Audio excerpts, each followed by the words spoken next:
Hello friends, I want to talk about how Chelsea's 23-24 season is going to be, how it's going to fare. It's a question for Chelsea fans and football fans in general as well. What is Chelsea going to do all with all the signings they have? Let's focus on the goalkeeper front. First of all, they're not going for a new goalkeeper. I mean the first choice one. Kepa is supposed to be their first choice goalkeeper, and as per reports, multiple reports, they're looking for a goalkeeper who will rotate with Kepa. So he's basically a second choice goalkeeper. On the right back position, they are very strong, I can say. But Reece James is still injury prone. Gusto is a good signing. We s- but I was looking at his injury records the other day, and he is injury prone as well. So the right back, both of them, Gusto and James, they're both injury prone. And look at the centre backs, Colville, but Shield, what how you pronounce his name? I will see it. So these two young ones, Silva and sold Koulibaly, so now they got Weasley Fofana Silva, Badiashile, and Colville. Colville is still at the player. I think he will leave because he wants assurance that he is going to start wherever he goes. But I mean, he's linked himself. Every report has linked him to Liverpool. Even Romano Fabrizio, last night I saw Liverpool transfer account on Twitter quoted Romano and said that Liverpool have strong interest in Colville. I don't think personal terms, but once again, I see, is he going to start? I don't think so. Van Dijk and Konate, even they fit, and then you have Joel Matip, who had a great 2021-22 season with Liverpool, and he- and you have the Joe Gomez as well,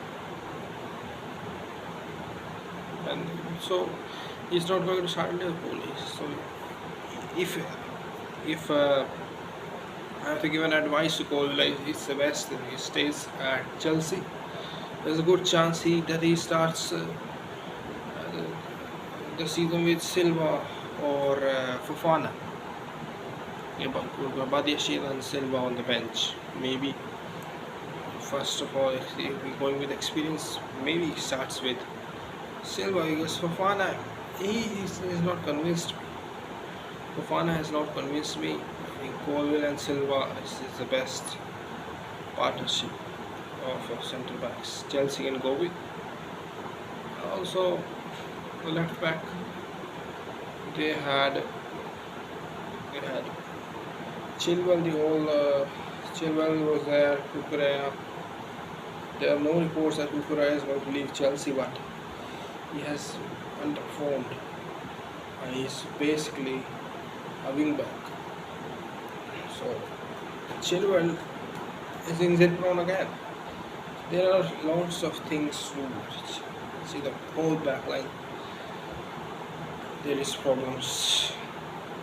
Number 6, going for Caicedo, missed out on Logarte, and Caicedo is not. I won't say he's a proper number 6. Enzo Fernandez is not proper number 6. He's more of an 8. So number 6 situation is not cleared up. If they play 4-2-3-1, let's assume this Pochettino's most favored formation. If they play 4-2-3-1, you have the four most probably Kepa, Silva, Colville, James, Chilwell, Enzo Fernandez, and then you need a number 6. with him to the balance of the midfield. Defensive contribution has to come there from somewhere. As far as the forward line is concerned, they are decent there as well. They're still not extremely good. No. So you got Nkunku who can play 10, left, right, up front. You got Nicholas Jackson, the new striker. And they've signed this player Jackson, who is most probably their second choice striker. And you see, this was only last season in La Real. It was his first ever top flight season, I think, in the top 5 leagues at least. He scored 13 goals. Before that, no, nothing. They should straight away get him to Chelsea. Based on what? I don't know, scouting. It's a problem. Then you get number 10 position. It's Nkunku is there for them. I think he's of class playing in that position behind the striker. And who else can play in there?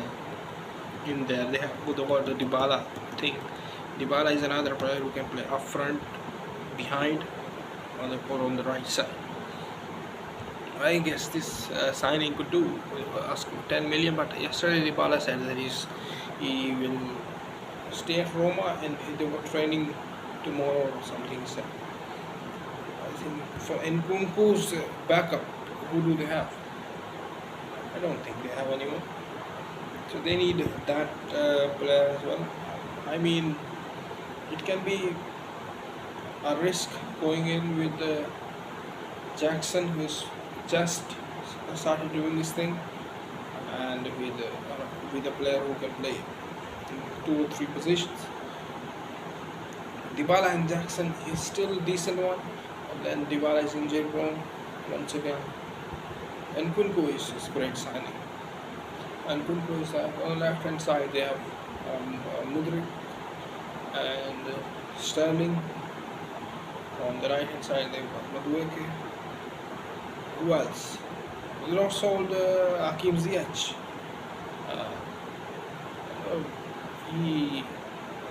Hakim Ziyech to failed a medical PSG DDS. He failed a medical. That's Pochettino there. PSG no, I don't think. They've got Madueke and Ziyech. Another, I don't know what it is. Madueke, numbers wise, is he going to show up? He's young, yeah. And Ziyech, physically, can he show up? The striker situation I already told you. The number 10 they have only one. What the top quality required. And on the left hand side they've got Sterling. He can turn up. He has got experience. And he was scoring goals even when the Chelsea were not able to score. Other players were not scoring. He was getting the goals or 2 under Graham Potter. And we really don't know what Mudryk is going to do. His performances in the under 21 Euros were great, and so there is something to believe in. There is a player. Overall, the Chelsea squad is still messed up, and I would say like Erik ten Hag, he thinks just come in here and sell everyone. No. Yes, the Chelsea, the players are selling, and they're doing the right thing, but don't sell anymore. Where you score a normal score, Pochettino, let him see what they can do. Let him finish wherever he wants. There's no European football. You got FA Cup, League Cup, and League. Your squad will still be a strong one. Let Pochettino see who he should sell in January or the next summer transfer window. This season is still going to be a season of transition for Chelsea, and I can say it's July, but I can say I don't think Chelsea fans should expect a top four finish even next season. I don't know if it's going to be outside top six, 4, 5, or 6, but don't expect a top four. Already got City, Arsenal, Liverpool, Manchester United, Newcastle United, and Brighton fighting for the top four, and they're all better teams than Chelsea in terms of chemistry. That's much more settled scores. For a new manager, you will see lots of ups and downs, and it depends on the owners as well if they want to give Pochettino the other season or they want to sack him mid-season. We don't know, but the whole score is messed up. I have already explained how. Yes, Chelsea need to give Pochettino this season, and next season then they can add on to it. You can just see from outside in the training and the show. It's not going to happen. So all in all, I don't expect anything top four wise. 5 or 6, maybe based on the individuals they have as a team, can be horrific. I thought Chelsea were going to get good points even after Potter was sacked. Lampard was appointed. Lampard was no. I'm saying Potter after Thomas Tuchel was sacked. I was thinking that Potter is going to get 50, at least 50 points. He had how much more than 30 games, 32 something games with him. 56 was still looking at it. I'm going too low. He went even worse. The chemistry is not there. It's just signing players after players. The chemistry has to be built. It will take a whole season. And the owners, they are not in the right frame of mind. I think Chelsea will have a hard season.